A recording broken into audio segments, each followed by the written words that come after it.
For many people, February 14th is a joyous day to celebrate romance and love amongst couples, friends, and family. However, this does not exclude dark, mysterious, and tragic events from occurring on St. Valentine's Day. So here are 5 stories of unsolved mysteries that took place on Valentine's Day. On Valentine's Day in 2007, Art and Louise Sarin went to visit their 39-year-old daughter Jodine at her condo. Jodine was mentally disabled, and although she was able to live on her own individually, she still required frequent visits from her parents to check in on her. When the Sarins arrived to the condo that night, the lights were on and they were not able to unlock the front door due to the chain being latched shut. After receiving no answer when they called out Jodine's name, Art busted open the door. He walked into his daughter's darkened bedroom and was surprised to find Jodine having sex with an unidentified man. Rightfully furious, Art told the man to get dressed and leave immediately, while both he and Louise waited in the other room. After several minutes had passed, Jodine had not come out to meet her parents. The Sarins returned to the bedroom and were treated with a horrifying sight. Jodine's lifeless, nude body was now lying across the bed, having been beaten and strangled to death. Incredibly, Jodine's killer had been brazen enough to murder her while her parents were still within the condominium, and somehow managed to sneak out before they discovered his crime. It's also possible that the sex between Jodine and her killer was not consensual, and her parents may have unknowingly walked in on the act of their daughter being taken advantage of. DNA evidence was collected from the crime scene, but still to this day, Jodine Sarin's murderer has never been caught or identified.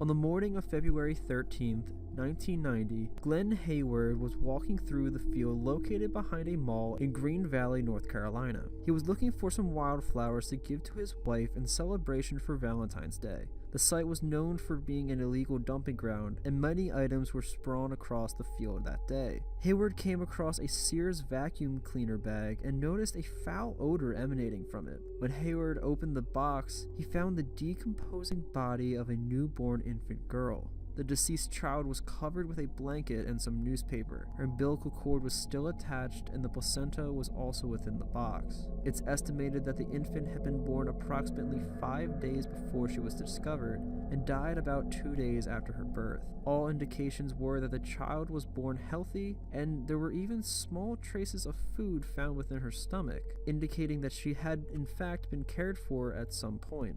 Investigators were unable to determine the cause of death or uncover the child's identity, so the infant received the name of Julie Valentine. The only major potential lead was the reported sighting of a man inside a red Pontiac Fiero parked at the site 3 days before the infant was found. However, no one knows if the man had any connection to the case, so until the child's identity can be established, she will continue to be known only as Julie Valentine.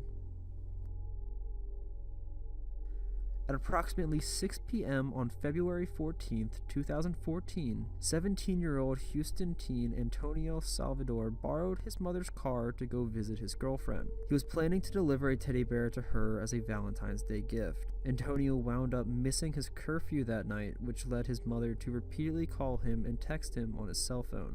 At 4 a.m., Antonio finally answered his phone to let his mother know that he was on his way home. Within the next half hour, Antonio would have totaled his mother's vehicle by crashing it into a concrete pillar.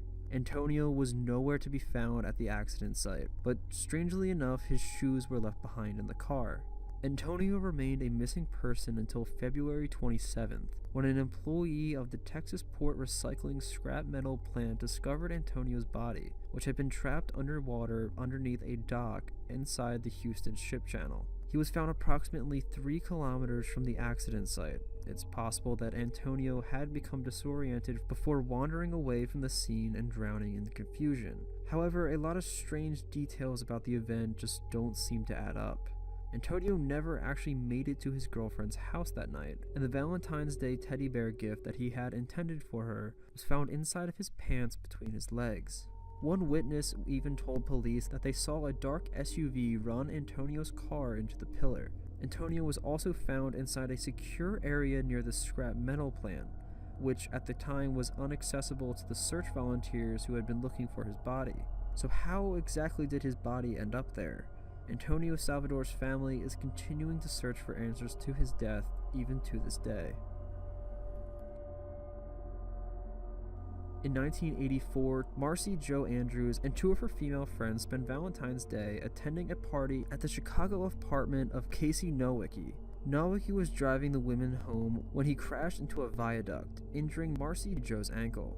Nowicki gave his car keys to Andrews' friends and asked them to call a tow truck while he took her to the hospital in a taxi. Later that night, the women called Nowicki's apartment and was actually surprised to have Andrews answer the call. Marci Jo spoke in a frightened tone and claimed that Nowicki had never taken her to the hospital like he explained. This would be the last time Andrews' friends would ever hear from her. Over the next several days, they would make repeated attempts to visit Nowicki's apartment, but he claimed that Andrews had already left and refused to let them enter. When police were notified, Nowicki told the same story and denied any knowledge of Andrews' whereabouts. In the year 2000, Nowicki was finally charged for Andrews' murder. The prosecution's theory was that Nowicki took Andrews back to his apartment and drugged her with THC so that he could repeatedly sexually assault her.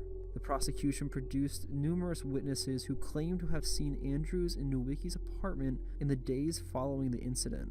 One witness, Michael John Panisi, testified to seeing a nude Andrews handcuffed to the radiator and later seeing her lying dead on the floor. Panisi claimed that Nowicki gave Andrews a deliberate THC overdose before disposing of her body. Nowicki's defense team argued that the prosecution's witnesses were all unreliable, since most of them had criminal records and were offering deals in exchange for their testimony. However, Nowicki was still convicted of rape and murder and was sentenced to life in prison. In spite of this, Marci Drew Andrews' body has yet to be discovered. On Valentine's Day in 1992, Billy and Cindy Trebek were married in Stoneham, Colorado. It was only 1 year later, however, on the date of their first anniversary, when Billy was shot dead and found by the side of the frontage road outside of Wiggins, Colorado, approximately 80 kilometers away from Stoneham. In an odd twist, the sheriff who investigated the case just so happened to drive past the exact same road shortly before Billy was discovered. He remembered seeing multiple vehicles in the exact spot and may have unknowingly driven past the killer while they were disposing of Billy's body. The investigation eventually turned towards Cindy Trebek, who collected a $500,000 life insurance policy on her husband's death. Physical evidence was also found inside Cindy's car that suggested that Billy's body may in fact have been in there at some point. The cloud of suspicion compelled Cindy to move to Butte, Montana, with James, her 10-year-old son from a previous marriage, and there would soon arise a shocking postscript to the story. In April 1994, a Butte newspaper ran an article about Billy Trebek's murder, which mentioned that Cindy was in fact a suspect. James would eventually be teased about this on the school playground by an 11-year-old classmate of his. Shocking and sad, James would respond to this encounter by pulling out a gun and tragically shooting his fellow classmate to death. James would be sent to a juvenile school for murder, and his mother would eventually die of natural causes just 2 years later in 1996. Over the years, rumors and stories would spread that Cindy had actually hired someone to carry out Billy's murder, and there is at least one drug dealer who has reportedly bragged about being involved. However, the full truth about Billy Trebek's death has never been uncovered, and to this day it is unclear the true intentions behind his murder, and who may be responsible for the crime.